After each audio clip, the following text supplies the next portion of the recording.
Thank you for joining us tonight. You're now with me, Shal Shaminato for TVS Nightline. Let's begin with the headlines tonight. Sarawak takes a leap forward, setting an example to other states of the innovative outcome of injecting modern technology into conventional industries. This time in the modern agriculture sector, where Sarawak have officially launched its first plant cloning laboratory, which cultivates tissue cultures to produce RT Paulownia clones. Now, Chief Minister Datuk Patinggi Tan Sri Abang Johari Tun Openg fully supports such initiative, noted that it is in line with the 2030 post-COVID-19 development strategy launched by the state government. At the same time, Abang Johari said Sarawak will continue to intensify efforts to maintain the sustainability of its forest resources and biodiversity. Pokok ini sangat sesuai dalam kita nak melaksanakan dasar di bawah post-COVID-19 economic strategy dari sudut sektor environmental sustainability. Satu, keduanya ialah dasar afforestation kita, itu kita nanam pokok semula. He said RT Paulownia wood is a lightweight timber under the hardwood category, which is suitable for industries such as construction, building materials, musical instruments, and furniture. He added that if the price of the wood is affordable, the government will consider using the wood to build and support various affordable housing projects. Abang Johari was speaking at a press conference after the tree planting ceremony at TSG Green Nursery and Research and Development or R&D Centre in Kota Semarhan and officiating the opening of TSG Green RT Paulownia Tissue Culture Laboratory at Titanium Tower, Brighton Square at Jalan Song today.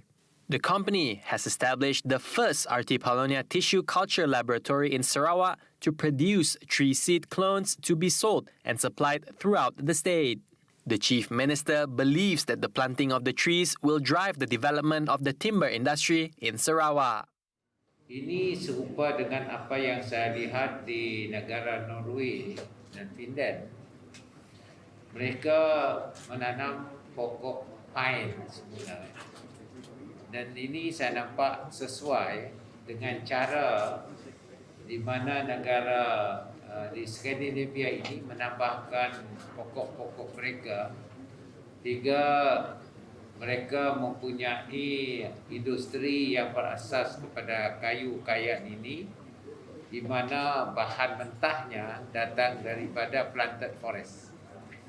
Ini yang berlaku dan saya telah mempunyai dasar yang serupa.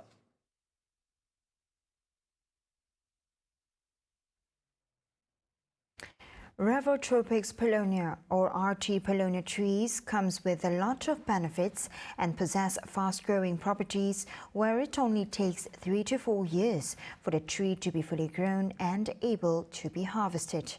Not only can the trees be made into products such as furniture, but the leaves can be used for animal feed as well as fertilizers. Thus, Chief Minister Datuk Patinggi Tan Sri Abang Johari Tun Openg encouraged rural folks in Sarawak to plant Paulownia trees which can grow well in local soil.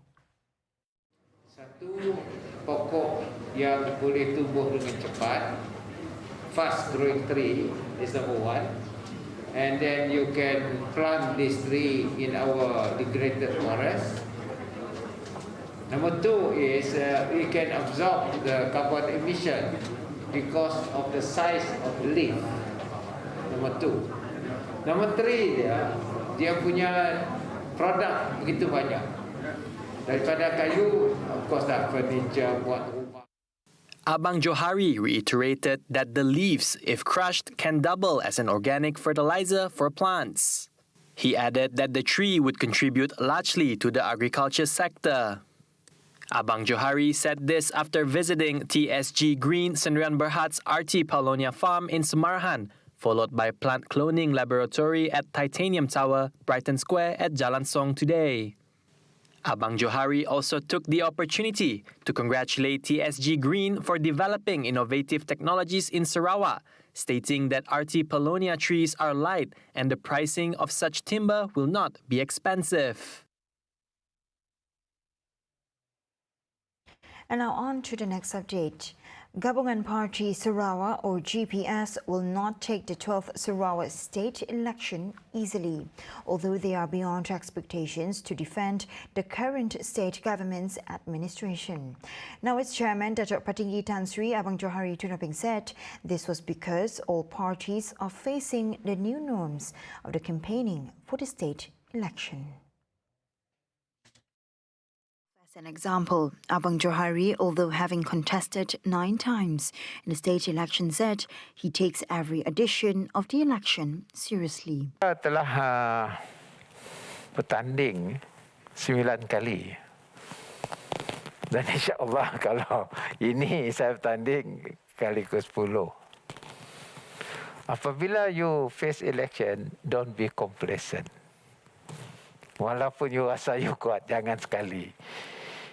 At the same time, Abang Johari also advised young aspiring leaders in political parties to make the best effort in portraying an exemplary character for all communities. Dia terlalu gopoh. Jadi orang muda ni selalunya dia beremosi sedikit. Kalau karakter dia terlalu emosi, dia terbawa-bawa dengan emosi itu. Jadi akhirnya dia jatuh. Sarawak's capital city, Kuching, has become the first city in Malaysia to be accepted to the UNESCO Creative Cities Network, or UCCN, in the field of gastronomy. Kuching will begin its new challenging milestone to maintain and honour the new status. On November 9th of this year, Kuching was accepted as a city of gastronomy by UNESCO. It was only on November 16 that the official recognition letter reached Kuching. Here we are officially, we have received the letter from UNESCO. Yeah, the other day it was only on the website. We have not received the letter, but then now with the letter, so it's more or less confirmed. That's why the Ministry of Tourism, Art and Culture Sarawak, together with the Kuching City South Council ataupun MBKS, Kuching City North Council ODBKU, are excited and proud to announce that Kuching City has received the official letter from UNESCO on the 16th of November 2021 to inform that the city of Kuching has been accepted as a member of the UNESCO. Abdul Karim said this would be a stepping stone in increasing the state visibility and positive image, especially on the international stage. I know to get the submission done, it takes a lot of hard work, months of hard work by all those personalities that we have down here and their team. And I still remember at that time the submission date, it must be submitted before the 30th of June. We submitted it right on the last day. Meanwhile, Sarawak still practices a democratic system. This was stated by PBB Vice President Datuk Sri Abdul Karim Rahman Hamzah, commenting on non-Sarawakian parties welcome to contest for the upcoming 12th state election. However, stated local candidates know what's best for the state. Kita mengamalkan sistem demokrasi. Siapa-siapa yang nak bertanding, sama ada mereka mewakili parti tempatan ataupun parti daripada luar, kita terpaksa akur. Tapi memanglah sebagai sebuah negeri yang mana kita mempunyai banyak hak-hak sendiri yang perlu kita jaga. Kita selalu melaungkan atau mewawarkan bahawa hanya mereka yang datang daripada Sarawak ataupun parti yang timbulnya daripada Sarawak yang tahu tentang apa yang perlu untuk Sarawak. Abdul Karim said any decision or policy to be implemented in future will have to go through the federal government in Kuala Lumpur. At the same time, Abdul Karim, who is also Asajaya incumbent, said that the constituency is very close to his heart. Sekiranya saya diberi peluang untuk bertanding sekali lagi, Untuk kawasan Dasar Jaya, saya bersyukur kerana memang saya rasa saya agak rapat dengan kawasan tersebut. Orang-orang tempat itu, ketua masyarakatnya dan sebagainya. Kadang-kadang bila saya melihat, saya sih tidak berapa mengenali ketua-ketua masyarakat di kawasan Kuching tempat saya tinggal. Tapi kalau di Dasar Jaya, tiap-tiap kampung saya kenal. Lebih kurang. That is the level of keakraban saya dengan orang kawasan. Ya. Abdul Karim has served the constituency for 4 terms since 2001. He said he had not seen any candidate from Parti Sarawak Bersatu or PSB to contest the Asar Jaya constituency. Tidak nampak lagi bakal calon yang hendak bertanding di bawah PSB dalam kawasan Asar Jaya. Mungkin dia tidak akan bertanding, tetapi saya terbuka kalau dia tidak bertanding. Alhamdulillah kalau dia bertanding pun. Demokrasi. On the other hand, non-local based political parties should not meddle in Sarawak politics, emphasizing that Sarawak had no need for non-local based political parties in the state, excluding the needs of political marriage, whereby Gabungan Parti Sarawak or GPS is poised under the leadership of its chairman, Datuk Patinggi Tan Sri Abang Johari Tun Openg, the most experienced and capable politician coalition to lead and represent Sarawak and for a more secure future. Sekiranya kenyataan Ketua Menteri ini adalah mengenai kedatangan parti komponen daripada Perikatan Nasional seperti Bersatu dan sebagainya, saya rasa ia amat tepat kerana sebelum ini pun parti seperti UMNO tidak masuk campur dalam urusan politik tempatan kita di Sarawak ini. So sekira ini adalah kerana pengetahuan pihak GPS, mereka memang dapat menguruskan sendiri politik tempatan seperti yang sebelum ini. Commenting further, Dick said the people of Sarawak have a strong local sentiment in its political affairs and that marriage of convenience between political parties are unlikely to take place. Tapi memang tidak akan diterima oleh rakyat Sarawak. Ini kerana kita mempunyai sentimen parti politik tempatan yang amat kuat dalam kalangan rakyat di akar umbi. So saya percaya saranan Ketua Menteri ini adalah amat tepat kerana kalau kita dibandingkan dengan politik di Semenanjung yang agak menitik beratkan politik perkauman, dan di Sarawak kita tidak ada isu-isu perkauman ini. So saya setuju dengan kenyataan Ketua Menteri berkaitan perkara ini. For the record, there are still no negotiations between the GPS and Parti Pribumi Bersatu Malaysia Bersatu in the divisions of seats. The Sultan Iskandar Planetarium and the Ministry of Education, Science and Technology Research will organize the JERAYA Wara Sahabat Astronomy program throughout Sarawak. The 2-month program will take place from November until December this year to provide astronomy awareness to the public, especially students.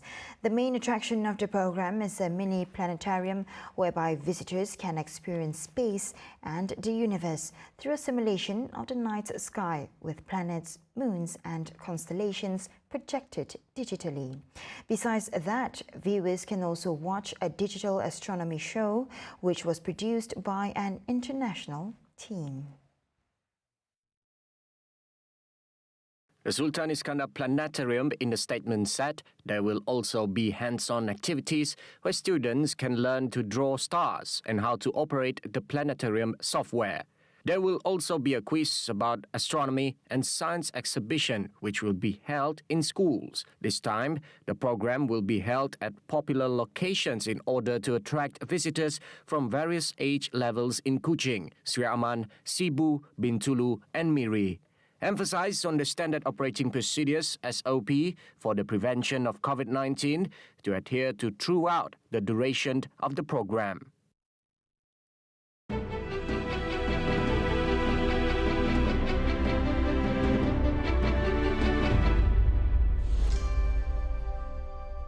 Hai, saya Nak Zainal. Menjadi seorang ibu sangat memerlukan kesabaran dan tenaga.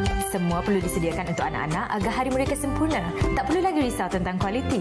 Semestinya barangan Malaysia lebih selamat, lebih terjamin. Saya tetap dengan barangan Malaysia. Sebelum kita ke Kota Peranginan, kami ada nak singgah dekat Oya sekejap sebab kami dengar tempat nama Cafe by the Beach tu ada menyajikan masakan seafood yang nyaman. Download di premis penginapan Canada Hill di Miri bersama Puan Juriani. Kita akan berkenalan dengan Puan Fitriah yang telah berjaya mengolah macam-macam produk berasaskan terong asap. Bersama kami Yusuf dalam rancangan Keringat Usahawan.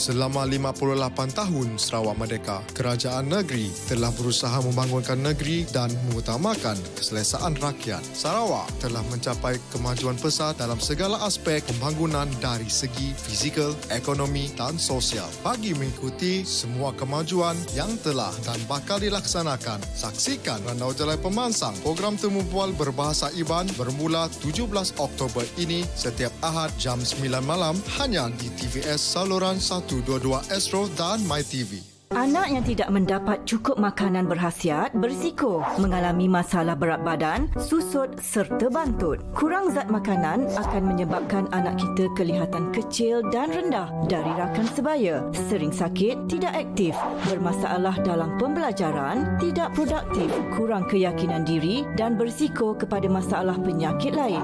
Jadi, pastikan anak kita mendapat makanan yang berkhasiat agar mereka membesar dengan sihat, kuat, bijak dan aktif. Jom jadi anak Malaysia yang tinggi, sihat selamanya.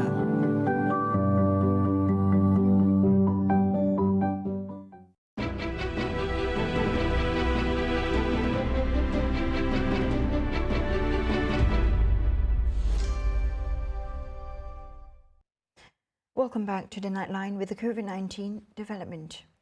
Sarawak today recorded 311 new COVID-19 infections, a slight increase compared to the 300 infections recorded yesterday. This brings the cumulative tally recorded in the state to 248,554 cases. Sarawak Disaster Management Committee, SDMC, announced that of the 311 new COVID-19 cases, 301 cases were classified as Category 1 and 2, while the remaining 10 are said to be of Category 3, 4 and 5. Kuching recorded an increase of 16 cases today, making it 112 cases recorded in the district, followed by Miri with 39 cases, Serian 19 cases, Sibu and Bintulu each with 18 cases, Lawas 14 cases, while Lembang and Betong each recorded 13 cases. Other districts in Sarawak recorded less than 10 COVID-19 cases. SDMC also announced 9 deaths today, involving individuals aged 41 to 91 years old. 8 death cases were known to have a history of comorbidity disease, while 1 case in Kapit has no known history of disease. On to the next highlight. Prime Minister Dato' Sri Ismail Sabri Yaakob today received a courtesy call from the United States or U.S. Secretary of Commerce, Gina Raimondo, at his office at the Parliament building. Now, potential development of cooperation as well as opportunities to explore new avenues that would benefit trade between Malaysia and the U.S. were discussed. This is the first official visit to Malaysia for Raimondo after being elected to serve as U.S. President Joe Biden's Secretary of Commerce in charge of a sprawling department that works to promote job creation and economic growth across the U.S. And now Malaysia is one of the world's leading producers of palm oil, and the palm oil industry is a significant contributor to the Malaysian agricultural sector. The oil palm sector is expected to contribute 100 billion ringgit in export value in 2021, an increase from the 73.3 billion ringgit last year. Plantation Industries and Commodities Minister Dr. Zuraida Kamaruddin said the stable oil price performance had generated promising export revenue for the country. Writer said the export value could have been higher, where a value of 120 billion ringgit in export value could be reached if it weren't for the shortage of labor due to the temporary halt in foreign worker intake, thus leading to lower palm output. Crude palm oil, CPO, price hit a record high of 5,404 ringgit per ton on November 3, 2021. The average CPO price for January till October 2021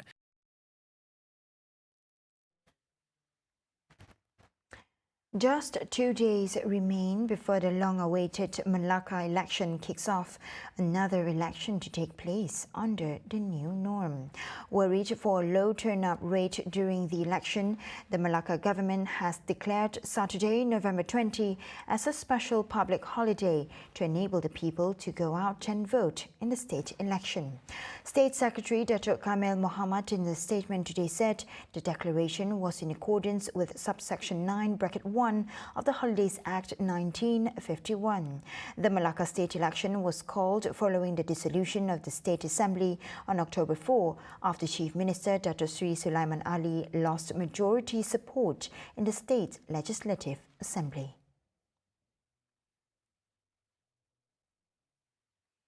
Now, 4 women were among 68 individuals detained over suspicion of involvement in smuggling activities at the Malaysia-Thailand border through the Op Benteng.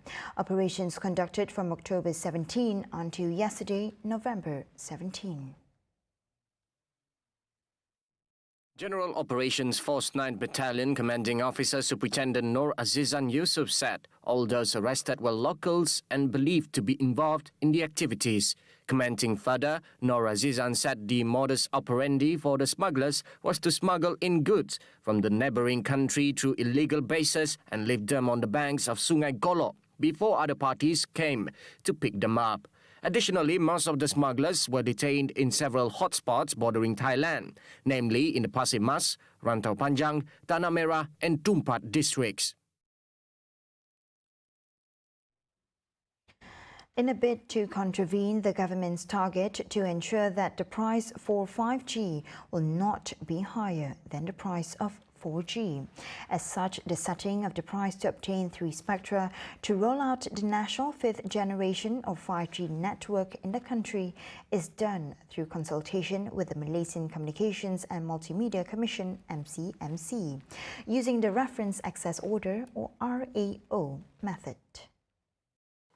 Communications and Multimedia Minister Tan Sri Anwar Musa said the method was to ensure that the price would not be too high for the consumers when the 5G network is launched next month.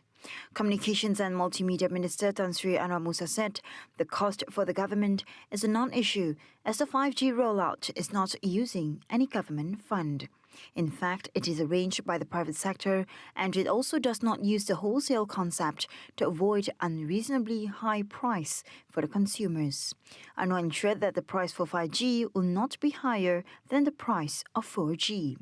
He explained that if the acquisition of the spectrum was made through auction, it would affect consumers, as the price is higher than the auction price. Thereby, the charges of the 5G network would be more expensive for the consumers.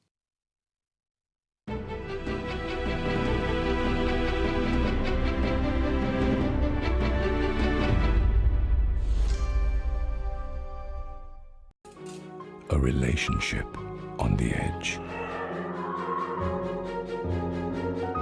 They tried everything. Nothing worked. But she still has hope. Maybe we can go back to where it all started, back to the beginning.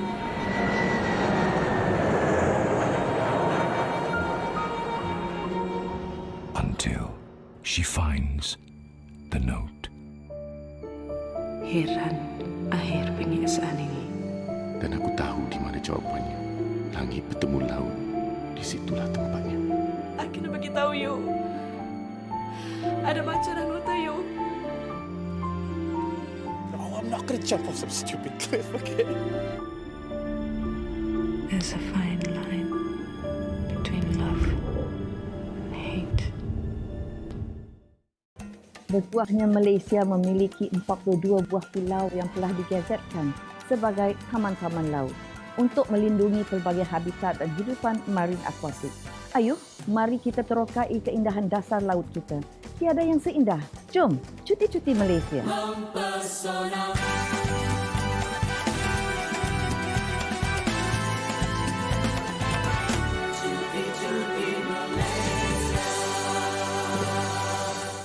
Negeri Sarawak, sebuah negeri yang nyata luar biasa. Inilah misi untuk mengeksplorasi keindahan dan keunikan negeri Sarawak. Perjalanan ke lokasi pun dah menjadi seperti sesuatu pengembaraan. Macam-macam lah yang ada. Budaya, sosial, landscape, flora, fauna dan alam semula jadi. Jom bersama aku, Chopi dan Amir mengembara pusing Sarawak ini dalam Kemah Kita Bah.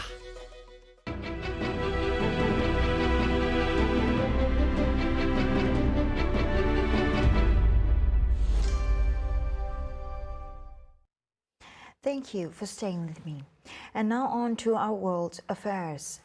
The death toll in Canada from massive floods and landslides that devastated parts of British Columbia is set to rise, with the province declaring a state of emergency on Wednesday, November 17.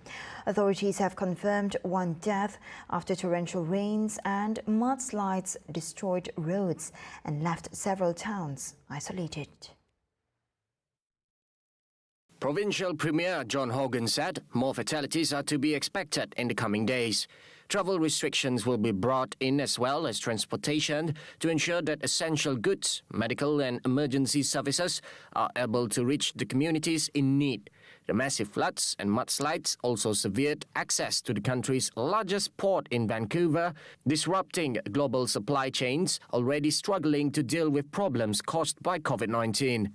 Some of the towns are in more remote mountain areas with limited access and freezing temperatures, making them more vulnerable. There are reports of trapped residents and food starting to run low in remote areas of the country as volunteers organize helicopter drops of food. The disaster could be one of the most expensive in Canadian history. And now Turkey has released an Israeli couple who were detained over espionage charges for allegedly taking photographs of President Tayyip Erdogan's residence during a trip to Istanbul. Israeli Prime Minister Naftali Bennett has denied the spying charges against the couple, Modi and Natalie Ognin, saying they do not work for any Israeli agency. His government sent a senior emissary to Turkey to help work for their release.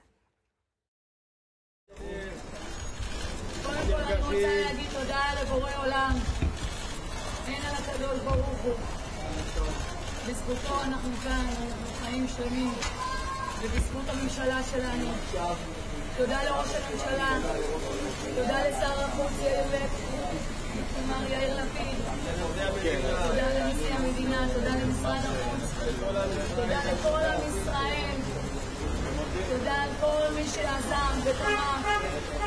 אתמול בשעות אחר הצהריים התבקשתי להגיע לשגרירות. הגעתי, התבשרתי שבשעות הערב נטלי ומורדי עתידים לצאת מבית הכלא. התבקשתי לצאת באופן דיסקרטי מבית המלון שלי ולהגיע ארצה. באופן הכי חשאי שאני יכול, על מנת שאף כתב כזה או אחר לא יראה שאני יוצא מבית המלון ויבין שמשהו מתרחש. הגניבו אותי החוצה מבית המלון כמבצע חשאי. גם המבצע הזה הצליח. הגעתי לפני נטלי ומורדי, חיכיתי להם פה. A Turkish court arrested the Israeli couple on November 12th on charges of espionage for taking photographs of Erdogan's residence from the MELAKA Tower, a telecommunication tower in Istanbul with observation decks. Anadolu said an employee tipped off the police after seeing the couple take pictures of the residents from the tower's restaurant. It said a Turkish national who was with the couple was also arrested on charges of political and military espionage. And that update concludes TVS Nightline for tonight. Here with me, Shosha Mato, and I'll see you next time. Have a good morning.